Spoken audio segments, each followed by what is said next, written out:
Welcome to AT&T's teleconference service. Please enter your access code, followed by the pound sign.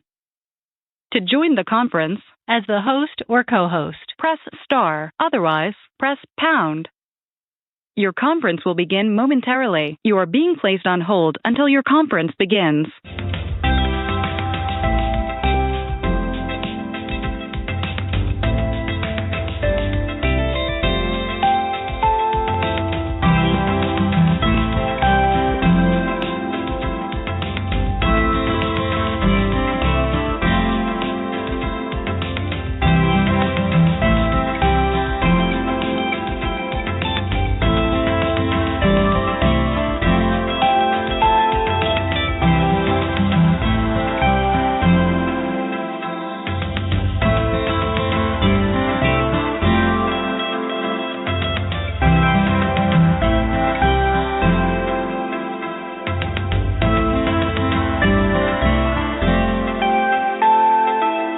Your conference will begin momentarily. Please continue to hold.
Your conference will begin momentarily. Please continue to hold.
Your conference will begin momentarily. Please continue to hold.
Your conference will begin momentarily. Please continue to hold.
Your conference will begin momentarily. Please continue to hold.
Your conference will begin momentarily. Please continue to hold.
and large foreign gifts.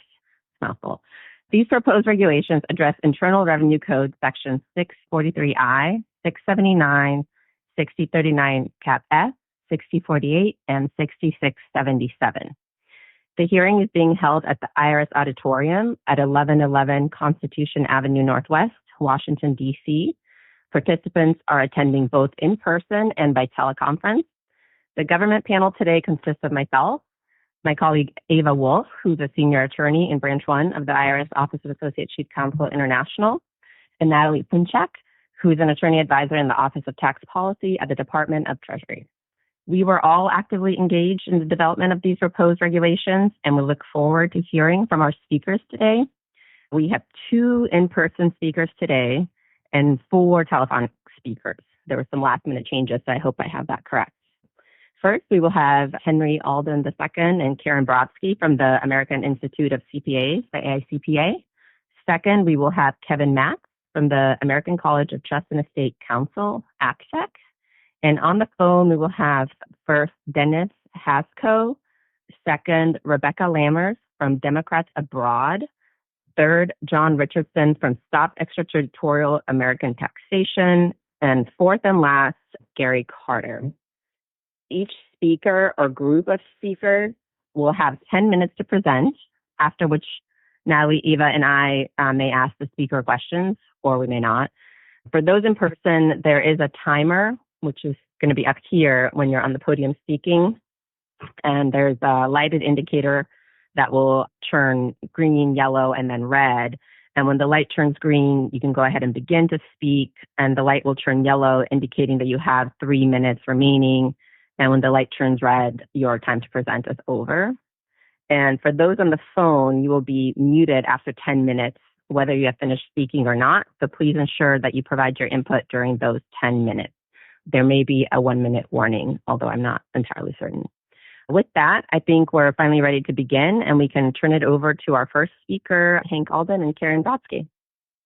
You can take the stairs. Good morning. I'm Henry Alden, a CPA and managing member of Everest International Group, LLC. I'm the current chair of the American Institute of CPAs 13520 Penalties Task Force. I'm joined by Karen Brodsky, a tax partner at Deloitte Tax LLP, and a current member and immediate past chair of the task force. Our testimony today is on behalf of the AICPA, the world's largest member association, representing the CPA profession with more than 400,000 members in the United States and worldwide. Because of the extreme importance of the regulations, proposed regulations, regarding transactions with foreign trusts, information reporting with respect to foreign trusts, and large foreign gifts, the AICPA submitted detailed comments to the service on July 5. In our comments today, we will focus on several key areas. As an initial comment, we appreciate the enormous amount of time that the service has dedicated to drafting the proposed regulations that we are discussing today. We all recognize the need for additional guidance and clarity, and we at the AICPA fully support these efforts. One of the primary objectives of our task force is to limit the number of individuals that we will refer to as rank-and-file taxpayers from being subject to the complex and costly reporting requirements under Sections 6048 and 6039F. Another key focus of the AICPA is avoiding traps for the unwary. Unfortunately, penalties that are imposed for noncompliance with foreign trusts and gift reporting are among the highest in the code. In cases where taxpayers cannot obtain full relief from penalties, the results can be financially ruinous, especially considering that in the case of foreign pensions, these funds often cannot be reached by the taxpayer to satisfy their liabilities. The first topic we would like to address is the reporting required for non-U.S. pensions. Perhaps no other aspect of the proposed regulations affect more individuals. The need for broad relief from the burdens and perils of information reporting under Section 6048 for foreign pension trusts clearly is recognized and accepted by the service, as evidenced by the exception for participation in a Canadian Registered Retirement Savings Plan. While Revenue Procedure 2020-17 and the proposed regulations offer expanded reporting exceptions, we believe the reliefs need to be expanded further. We recommend that the reporting exception for tax-favored foreign retirement trusts be expanded, included as a separate category, pension plans that are located in certain treaty countries. We believe that where a tax treaty provides a tax exemption or tax deferral for a particular item, a similar reporting exemption should be allowed under 6048. Before these types of provisions are included in a tax treaty, the United States Treasury becomes fully familiar with the various forms of pension arrangements in the other jurisdiction and agrees to the release. Next, I want to address our recommendation that the service eliminate the requirement in -5B23 that a foreign retirement plan may only permit contributions to be made with respect to earned income. This requirement severely limits the number of plans that will qualify for the exception to reporting under Section 6048, and it would fall harshly on numerous rank-and-file participants. Many foreign plans permit modest additional contributions to be made to a plan by a participant. Provisions such as this are not oriented towards highly paid employees, but are usually motivated in an effort to encourage rank-and-file employees to set aside additional sums for retirement. As an example, the U.S. allows tax-favored contributions to be made to an individual retirement account by a non-working spouse who has no earned income. We believe that any of the concerns that the service may have about removing the earned income requirement should be alleviated when the limiting effects on funding and benefits provided in -5B24 are considered. We also wish to address a significant exposure, a trap for the unwary, posed by the list of requirements in the -5B2 regulations that a foreign pension plan must satisfy under the laws established in the jurisdiction governing the trust. As presently drafted, those requirements must all be satisfied every year that the individual participates in the plan, requiring a participant to monitor changes in governing law. We recommend that this rule not be applied in years where there are no contributions to the plan by or for a participant. All right, the second topic we'd like to address this morning is with respect to information reporting by U.S. persons receiving gifts from non-U.S. persons. We have several suggestions in this area. The first is the $100,000 filing threshold for reporting these gifts was established in 1997, and we recommend that the threshold be increased to at least $1 million and be indexed for inflation. We also request an exception to Form 3520 reporting for gifts and bequests between spouses, especially where the recipient is a U.S. citizen. And we suggest that final guidance regarding reporting for gifts and bequests from covered expatriates on Form 3520 be paused pending the issuance of final regulations under Section 2801, which we understand are scheduled for later this year. Our final point on this topic is to encourage the creation of a new standalone form for reporting gifts, as we find that having the reporting on the same form as foreign trust transactions may lead to confusion and missed filing. The third topic we'd like to address this morning is with respect to penalty administration. Our letter includes detailed requests to incorporate into the regulations or into administrative procedures elsewhere specific rules for addressing taxpayers who believe that they have reasonable cause to avoid the imposition of penalties. These requests include instituting a required review of the facts prior to the assessment of penalties and the adoption of a first-time abatement or waiver. If adopted, we believe that our suggestions will substantially reduce the time and often considerable expense that taxpayers must incur in order to seek a waiver of penalties, as well as reduce the time that IRS personnel need to devote to specific cases. We also recommend alignment between various due dates to alleviate missed filing deadlines. In particular, the due date for Form 3520 should be aligned with the due date of the filer's income tax return in all cases, including for individuals with an original due date of June 15th and an extended due date of December 15th. Our fourth item today pertains to the portions of the regulations that deal with loans and Section 643I. Our letter also contains a number of suggestions on this topic, including the following. First, non-qualified obligation loans from a foreign trust that remain outstanding on the U.S. residency start date of a beneficiary should be treated as a distribution as of the date the loan was made, rather than on the first day that the individual becomes a resident.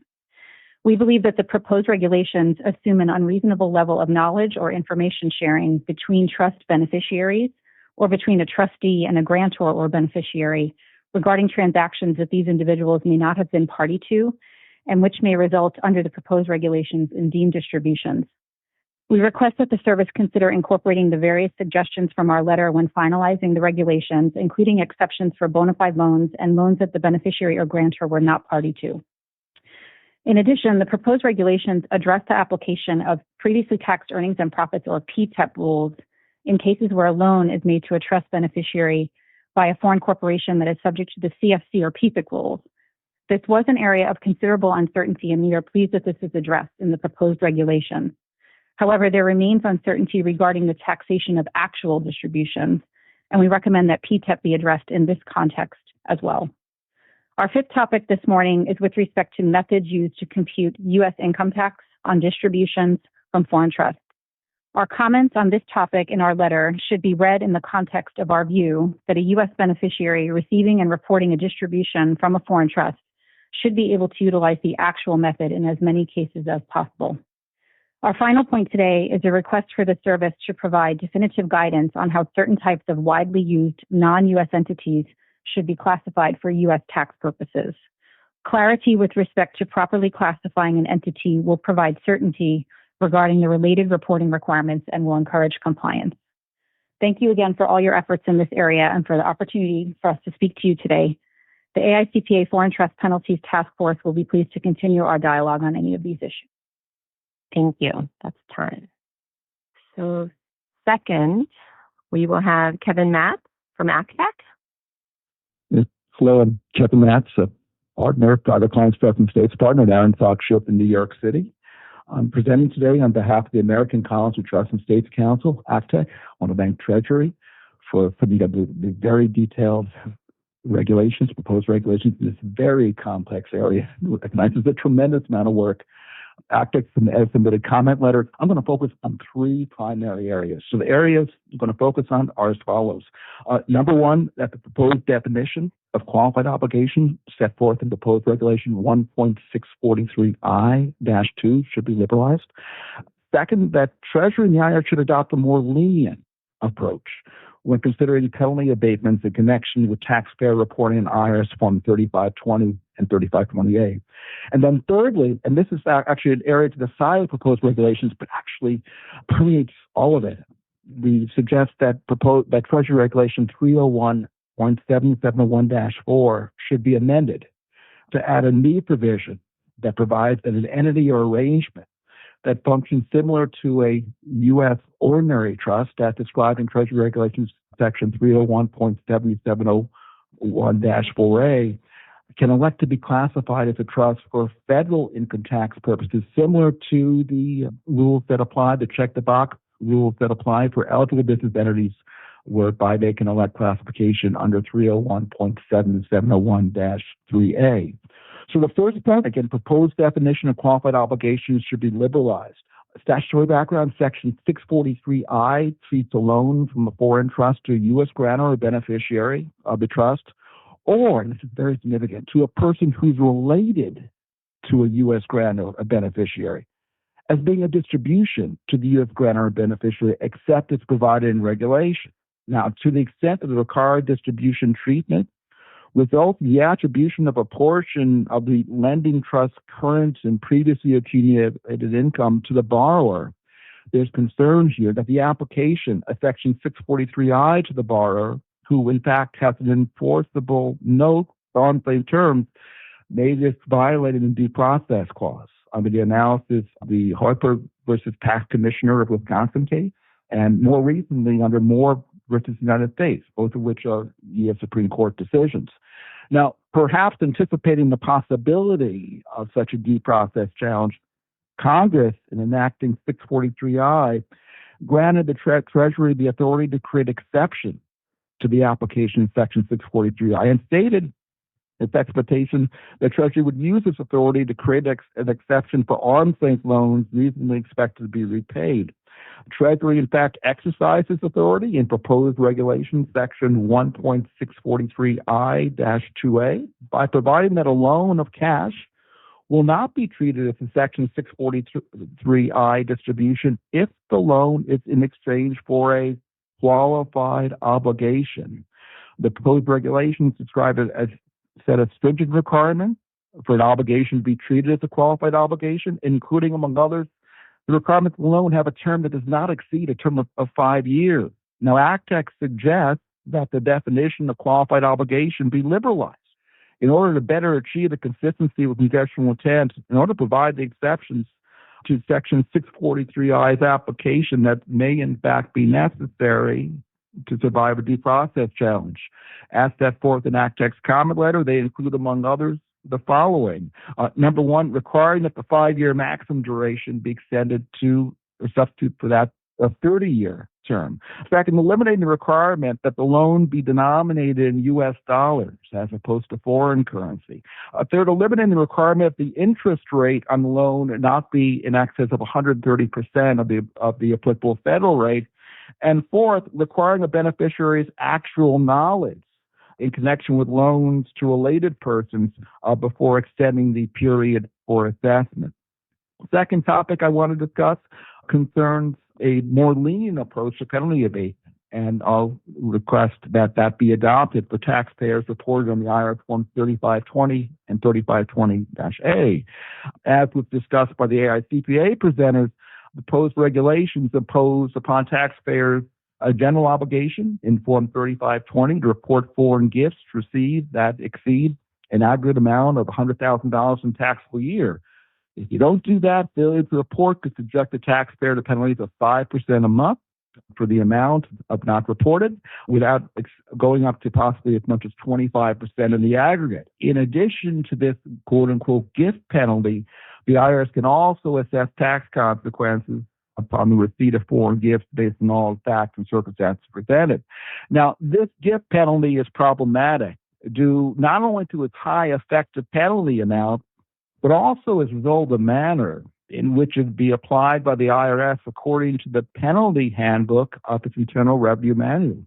We recommend the Treasury be more lenient when considering penalty abatements under a reasonable cause argument. ACTEC suggests that Treasury respectfully consider the following. Number one, include in the proposed regulations a provision, or if not instruct, examiners to implement a policy that grants an automatic one-time gift penalty abatement to taxpayers who fail to report a foreign gift on Form 3520 for the first time.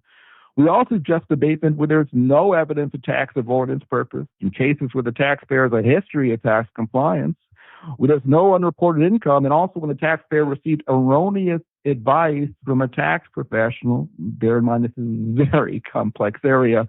When the taxpayer did not know or have reason to know that the source of property was a foreign person or a foreign trust. Also, we request that examiners be instructed to allow taxpayers an opportunity to appeal the reasonable cause abatement before the penalty is assessed, and postpone commencement of the accrual of continuing penalties until the appeal of the abatement decision is rejected. Third, we recommend that a new question be added to the IRS Form 1040, Schedule B, that prompts it, that asks whether the taxpayers received any foreign gifts, and if the answer is yes, tell the taxpayer, by the way, you may need to fill out Form 3520. We'd also note that these same issues also apply not just to foreign gifts, but also in connection with reporting the creation of foreign trusts, transfer of property to foreign trusts, and also distributions of property from foreign trusts. Third and last area in time that remains concerns recommending that a check-the-box election be adopted for trust treatment that should apply to structures that function similar to a U.S.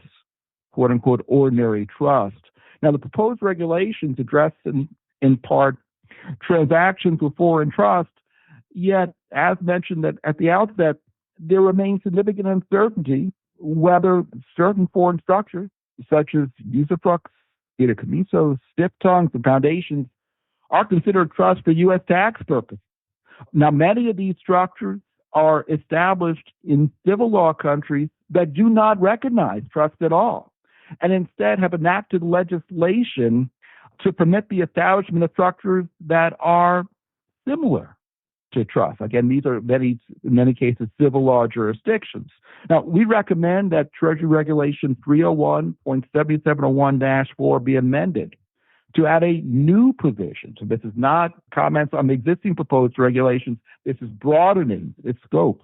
that provides that an entity or arrangement, we call it a structure, that functions similar to a U.S. ordinary trust, which is a term of art described in Treasury Regulation Section 301.7701-4A, can elect to be classified as a trust for federal income tax purposes, similar to how an eligible business entity can, via the check-the-box election, may elect tax classification under Treasury Regulation 301.771-3A.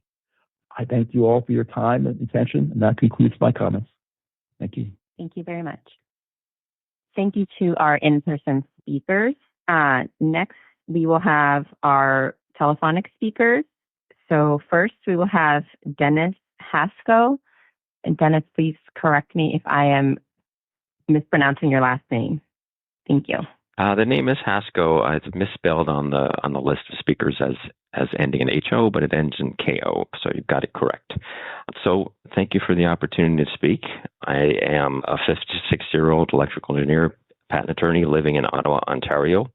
I am representative of what was couched earlier as a rank-and-file taxpayer, overseas citizen, so to speak, even though it's only Canada. I am representative of, by some estimates, over 1 million U.S. citizens that live in Canada. And I just wanted to make this real. I don't have an accounting background, so I don't speak to the particulars of certain things, but I'll speak to how retirement accounts affect me and how the rules of the IRS affect me. And one thing to keep in mind is years ago, 30 plus years ago, I began my career in the U.S. government, in the Commerce Department. So I have the utmost appreciation and respect for what the IRS does and what everybody in that room that works for the IRS is up against. But that said, like I said, I am a rank and file citizen here in Canada. And the only reason I'm speaking, I suppose the recent inspirational words from Michelle Obama, I'd like to do something. So this is what I'm doing. RRSPs are the functional equivalent of traditional IRAs. TFSAs are the functional equivalent of Roth IRAs. They are treated exceptionally different under IRS rules, and it represents a huge burden. Being an expat American outside the U.S., I am unfairly and unequally treated under the rules. As an example, I'll back up. U.S. accountants are confused by IRS rules related to TFSAs, and Canadian accountants are confused by IRS rules related to TFSAs and their treatment, and that's tax-free savings accounts. I'm sure you're aware of that. The issue is that I am blocked from utilizing tools that are available to every other resident of Canada, and I cannot actually properly prepare for my retirement in the same way that me, being on the other side of the border in the U.S., would prepare normally. A few examples of that are that my financial situation is a plain vanilla situation. I have retirement accounts, I have an IRA, I have IRAs, I have RSPs, I have plain checking accounts, plain savings accounts. I've gone to accountants before, and simply being an expat American in Canada, and due to the extra paperwork related to filing, the cost of preparing returns in Canada I've been given quotes of $3,000-$4,000 to do plain vanilla returns, which is egregious, number one. The other problem as an expat American is that I have been blocked out of transactions related to my current IRAs in the U.S. Vanguard has precluded me from any transactions simply because they have a policy not to deal with non-resident Americans. Local broker back in Maine, where I was last resident, could not assist me in any manner. It is a very strange Kafkaesque situation to be an American living in Canada. So my wish, my desire here, is that the Canadian TFSAs are treated fully as the functional equivalent of Roth IRAs. There is a carve out for RRSPs in the IRS rules. So I would like to see a reporting exemption for TFSAs. That is my request in my presentation. And I just wanted to say that from the perspective of a purely rank and file user of the system, just an American that happens to be living in the other nation's capital up here in Canada.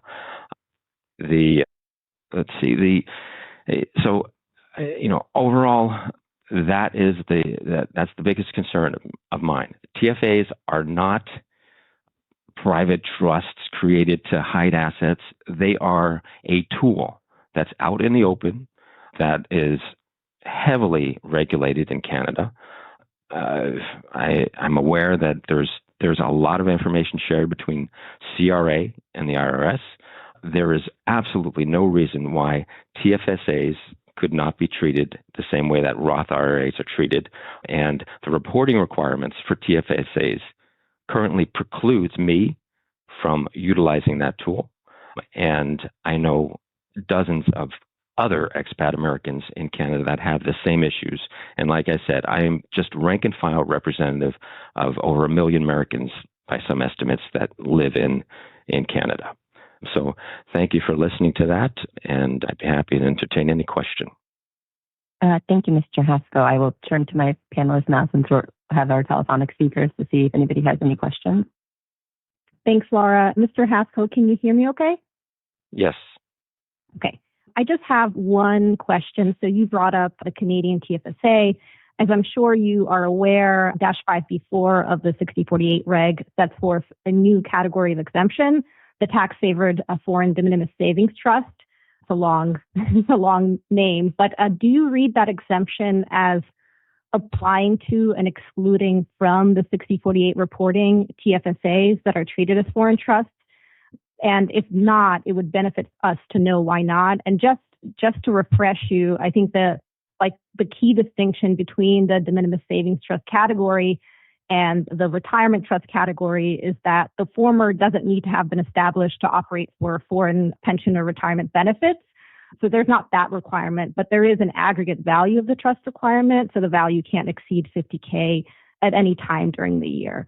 So we're just wondering whether that category, that new category that didn't exist in the revenue procedure, but does exist in the proposed regs, helps in any way. And if not, why not? And if you can't answer, that's okay too. Thank you. Well, there's probably other people that are speaking that could answer that question better than me. As I said, I'm not an accountant. I don't have the background.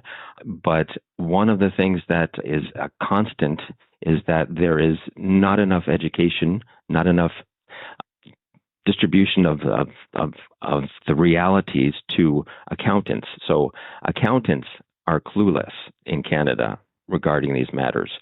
Accountants in the U.S. don't have any vested interest to deal with expat Americans. So I can't speak to your direct question, but I would hope that it is, the new, the proposed regs actually clarify things. But it needs to be explicit that TFSAs are exempted from reporting requirements. Okay, thank you so much. Thank you. Thank you very much, Mr. Haszho. We will now turn to our second speaker over the phone, Rebecca Lammers from Democrats Abroad, please. Yes, can you hear me? Yes, we can hear you. Okay, thank you. Thank you for the opportunity to speak at this important hearing. My name is Rebecca Lammers. I'm originally from Ohio and now live in London, United Kingdom. I'm a proud volunteer for an organization called Democrats Abroad, and I lead our dedicated group called the Taxation Task Force. Just to introduce us, Democrats Abroad is a volunteer-led grassroots organization with 200,000 U.S. citizen members all over the world, and we're the largest American abroad organization. Democrats Abroad conducted a survey in 2022 of nearly 7,000 Americans abroad, and the inability to save and invest was one of the top 3 problems reported. We also get absolutely bombarded with emails and calls asking for help to resolve the tax and financial access problem. So in May, when the comment period opened for these proposed regs, we submitted our own comment, but we also asked our members and all Americans abroad to submit comments on how they've been impacted by these reporting requirements. And we were surprised and happy to see an overwhelming grassroots response. We were the ones responsible for the majority of the 1,500 comments submitted for the comment period. All American citizens should have the right to save for their retirement, regardless of where they live. This includes Americans abroad. We are frequently and unfairly stereotyped as rich leaving the country to evade taxes. The reality is that the majority are low to middle class, who mostly leave the country for work, family, or school. Unfortunately, Americans abroad get caught up in a complicated web of international tax and reporting requirements with the IRS. This creates barriers for Americans abroad to save for retirement.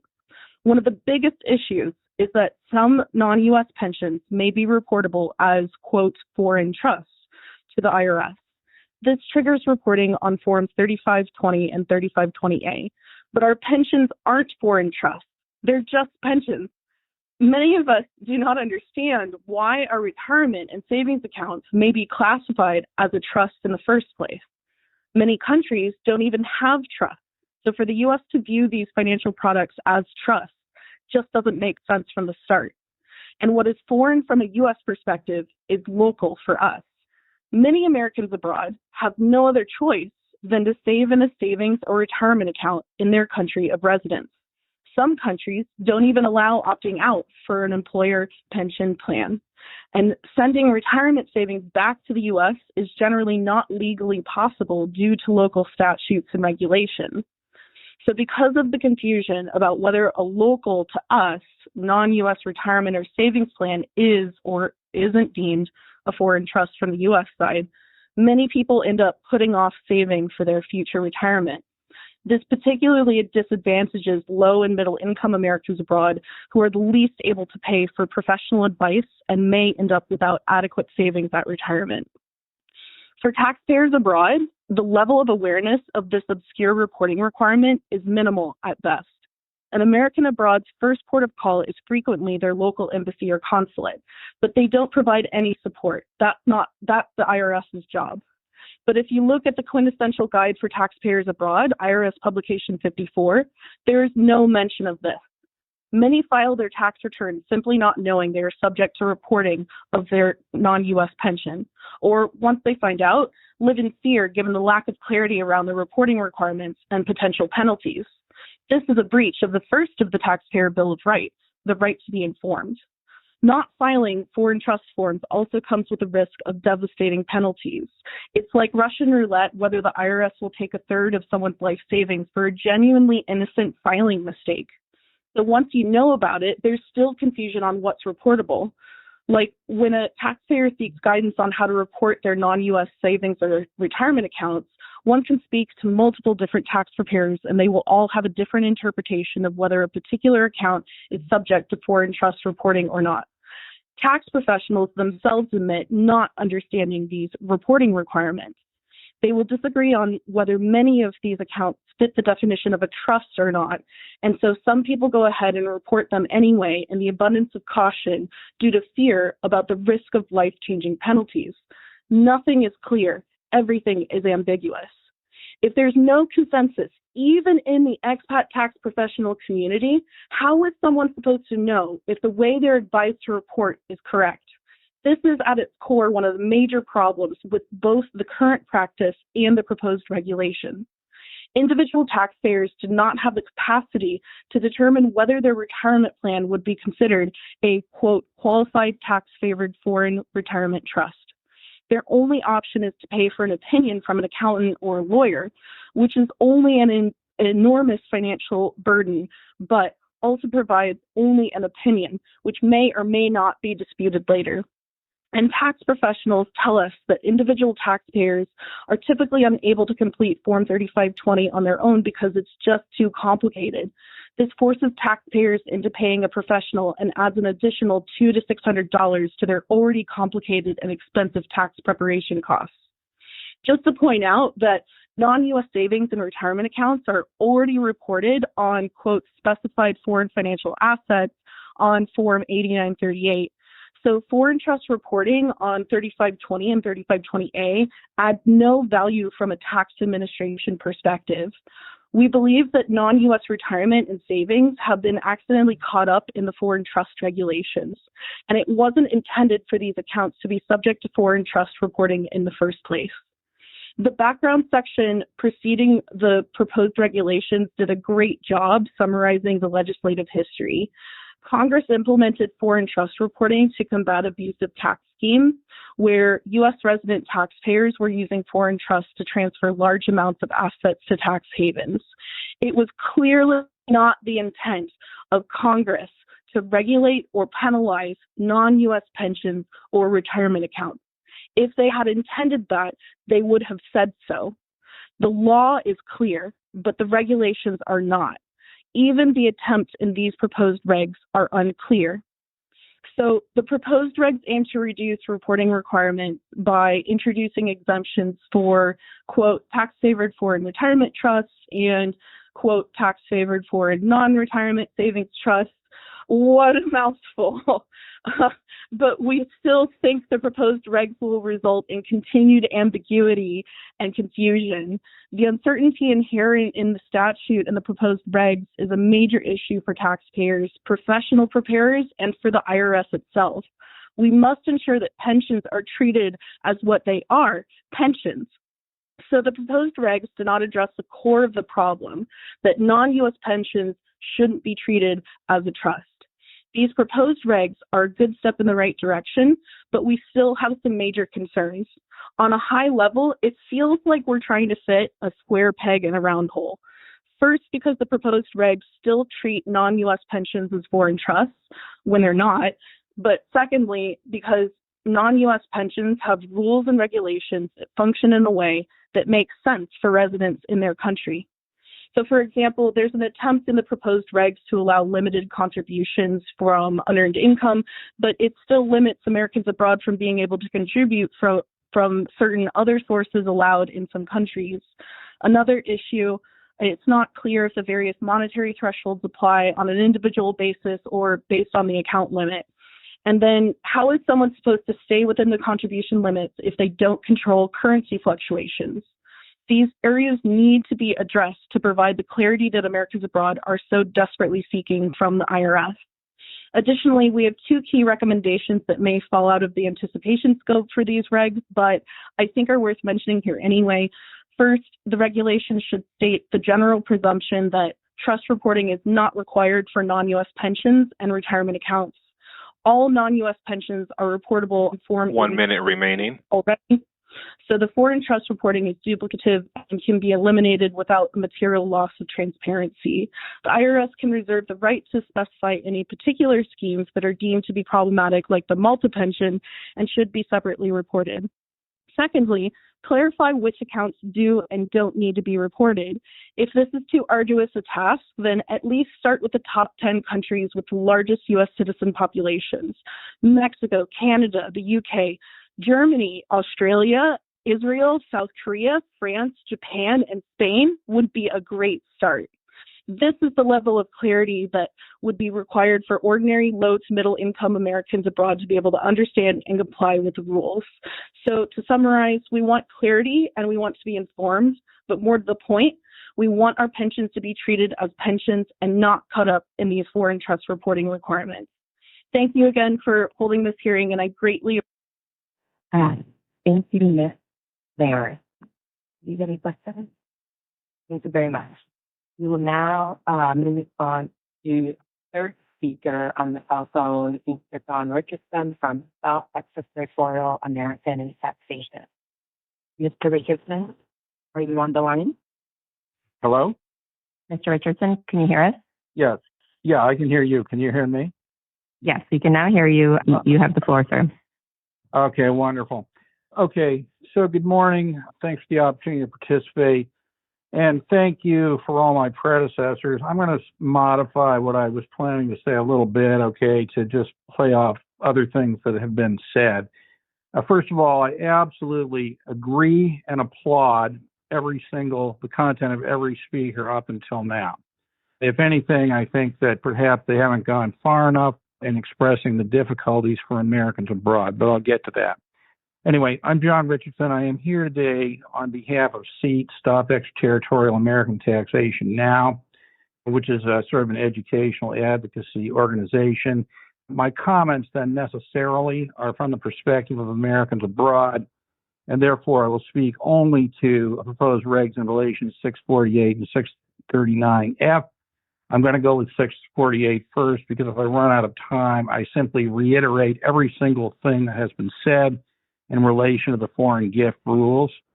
Well said. I think I would add to that. There's only one thing I would add to that, and that is that if these rules are really applied strictly, then presumably they would apply to a cost of living expenses that are given, that are received from a foreign house that exceed, what would be reasonable. So this is a big problem. But let's go back to the beginning.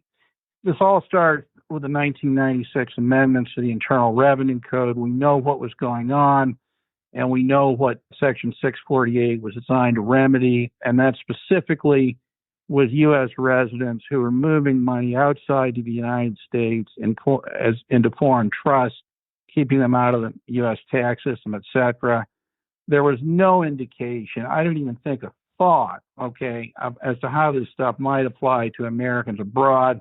And I strongly suspect, given the difference between the circumstances of U.S. residents trying to hide money and Americans abroad trying to save for retirement, I strongly suspect that had that been raised, this law would have been written with some kind of an exception. But make no mistake, I mean, as Treasury's own summary of this makes clear, these rules were never intended to apply to the lives of Americans abroad who are just trying to live normal lives.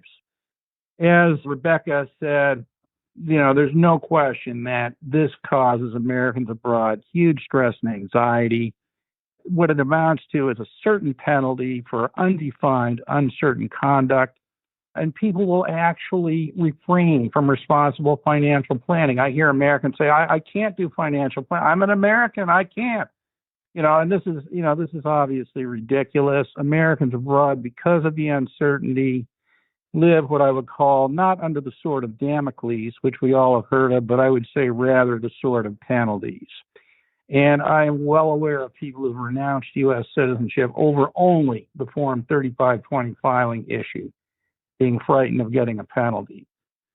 So basically the objective, as Rebecca and others have said, I'll put it slightly differently, is this: that in the United States, pensions, IRAs, etc., they are avenues of security.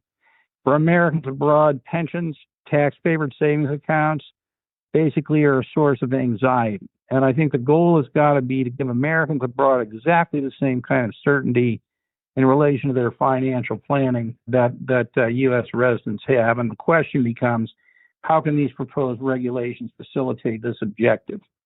Now, I want to echo what Rebecca said. I mean, I know a lot about sort of Americans on the ground who are middle class trying to comply with their U.S. tax obligations and finding it impossible. And I also know that there is no agreement on what these 648 rules expressed in Form 3520 even apply to.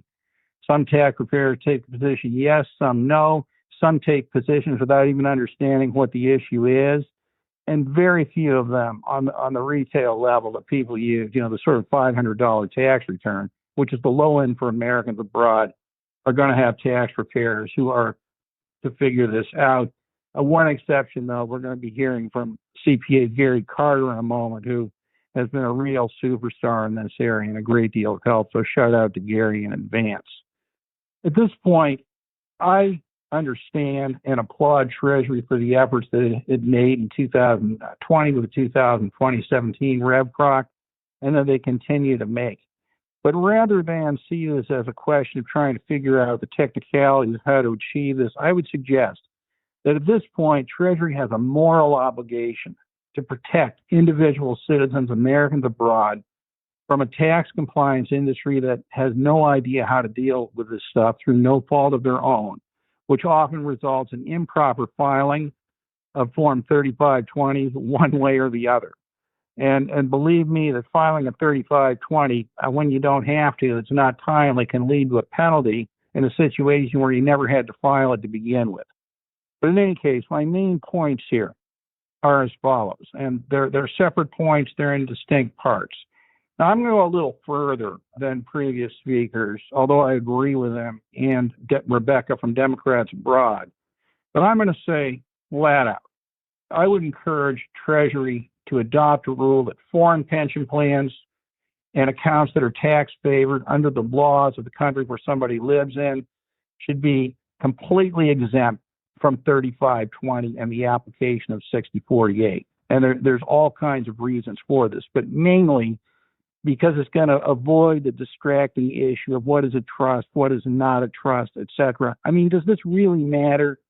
Isn't the issue really how does this particular product or investing in this type of thing, what is it designed to facilitate? It's not tax evasion, obviously, because things are regulated. These are exactly the same types of things that have their functional equivalent in the United States. There may be technical difference, but there is no functional difference, and there's certainly no risk of tax evasion in either way.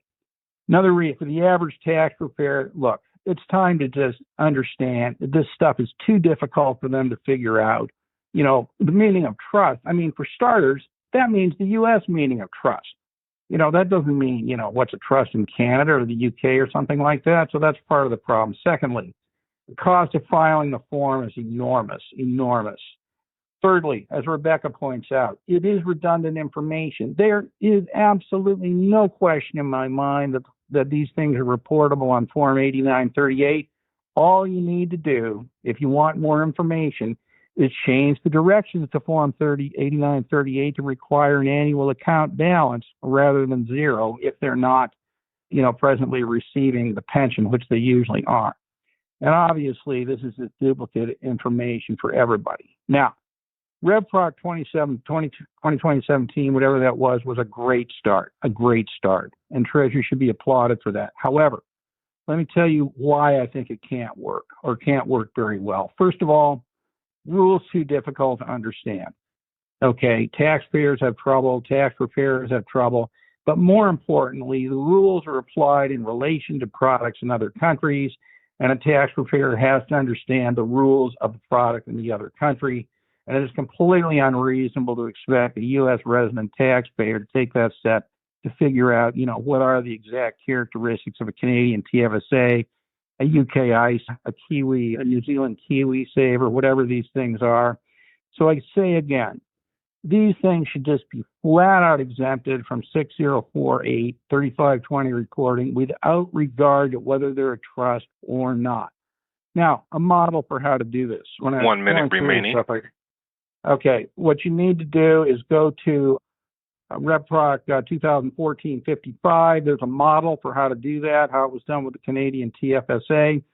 You don't want a blanket exemption. Anything that's exempt under FATCA, Annex 2 of FATCA IGAs, anything that meets the requirements under the law of another country as a tax-favored account, or anything exempt from a tax treaty, and happy to answer any questions you have. Thank you, Mr. Richardson. Panelists, do we have any questions at this time? Thank you very much for your time.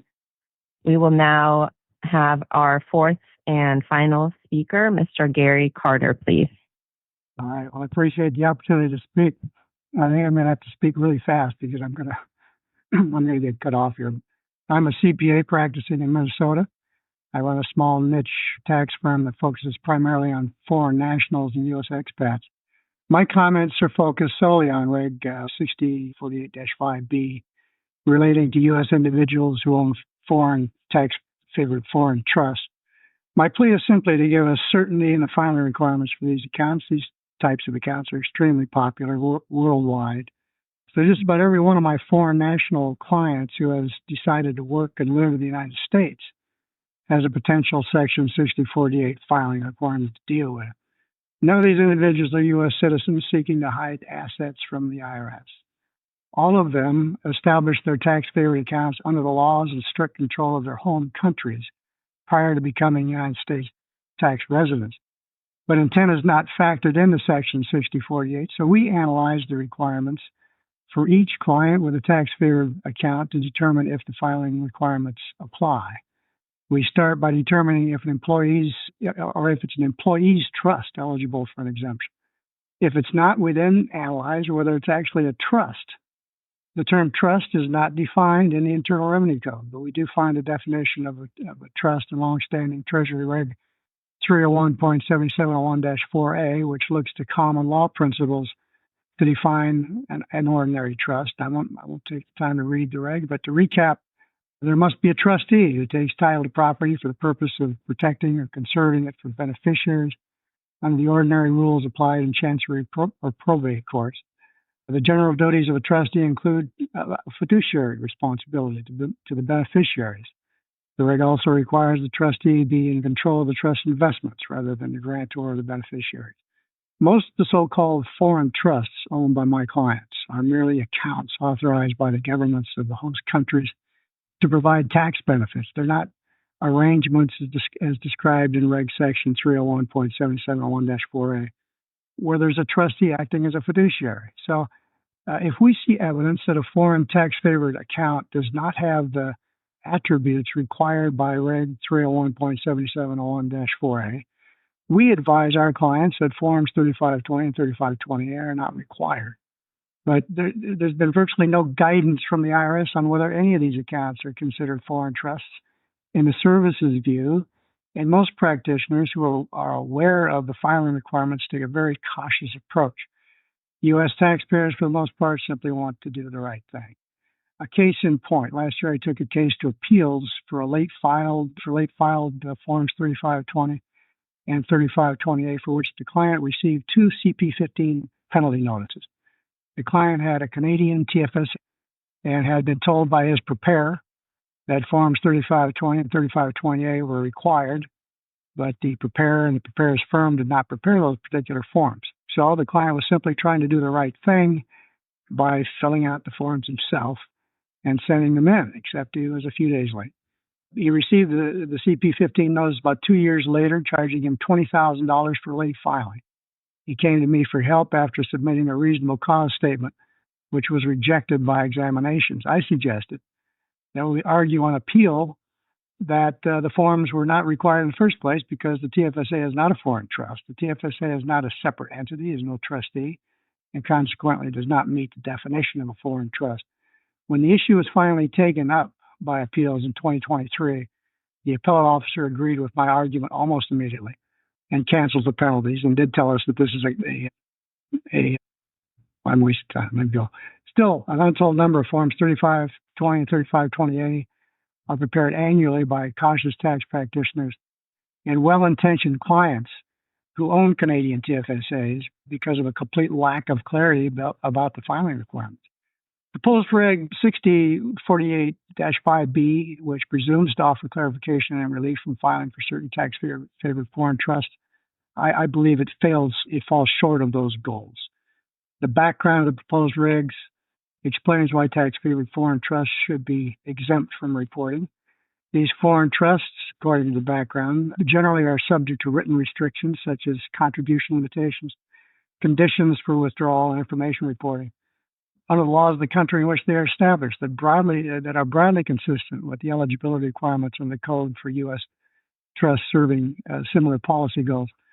But rather than simply accepting the terms imposed in the laws of the country in which trusts are established as adequate safeguards for abuse, the proposed reg contains universal conditions and limitations that require in-depth research and data analysis that have no implications for potential abuse. For example, the proposed reg requires that a tax-favored foreign retirement trust can accept only contributions with respect to income earned from the performance of personal services, except for allowances for limited contributions by unemployed individuals. Why is this required? If a practitioner searches this requirement in a foreign retirement trust agreement and fails to find it, there's no relief from filing Forms 3520 and 3528, even though the absence of this requirement does not indicate any apparent potential for abuse. Another example, for employer-maintained tax-favored foreign retirement trust, the proposed reg requires that the trust be non-discriminatory for a wide range of employees, including rank-and-file employees and the terms of the trust, and that the trust actually provides significant benefits for a substantial majority of eligible employees, and the benefits actually provided under the trust are not discriminatory. How is a U.S. tax practitioner supposed to research and confirm these requirements? I can see practitioners reading this and just filling out the form, because there's no way these conditions can be verified. It is good. It's a good thing that you seek to exempt tax-favored foreign trusts from the authority of under the authority of Section 6048 D4. And there must be a screening process for the trusts that are eligible for the exemption, but the vetting process in the proposed reg destroys the effectiveness of the potential exemption. Easily identifiable, verifiable, and country-specific criteria would create certainty for taxpayers and the IRS alike. And actually, that vetting has been done already in Reg Section 1.1471-5B2 and in the model FATCA IGA, and specifically in IGAs the U.S. has signed with 113 countries so far. FATCA introduced Section 1471 into the code in 2010. FATCA was intended to combat offshore tax evasion by U.S. persons with offshore financial accounts by requiring foreign financial institutions to report to the IRS information about financial accounts held by U.S. taxpayers. Section 1471D2, in defining financial account, defers to the Treasury the authority to define the types of accounts that are excluded from this definition. And legislative reg section 1.1471-5B2 provides the exceptions, which include tax-favored retirement accounts and tax-favored non-retirement savings accounts. The purpose for excluding these accounts under FATCA is exactly the same for excluding them under Section 6048. They pose no threat of tax evasion. The conditions under Reg 1.1471-5B2 are verifiable standards, all of which are contained in the current proposed Reg 1.6048-5B. In Annex 2 of each IGA, there's a section titled Accounts Excluded from Financial Accounts or Exempt Accounts. This section lists the country-specific tax-favored retirement and savings accounts that are excluded from the definition of financial account for purposes of defining a United States account for which FATCA reporting is required. 1 minute remaining. An example is the Canadian IGA. And under the Canadian IGA, it exempts from reporting registered retirement income funds, pool registered pension funds, registered pension plans, tax-free savings accounts, TFSAs, and RESPs. If this IGA could serve as a reference for U.S. residents owning Canadian taxpayer retirement or savings accounts, to understand the reporting requirements under Section 6048, it would provide tax certainty and decrease the filing burden for thousands of taxpayers. The same would apply for taxpayers owning accounts in every IGA partner country. For accounts not within the authority of an IGA partner, the model IGA and Reg 1.1471-5B provide verifiable standards for the exemption for exemption eligibility.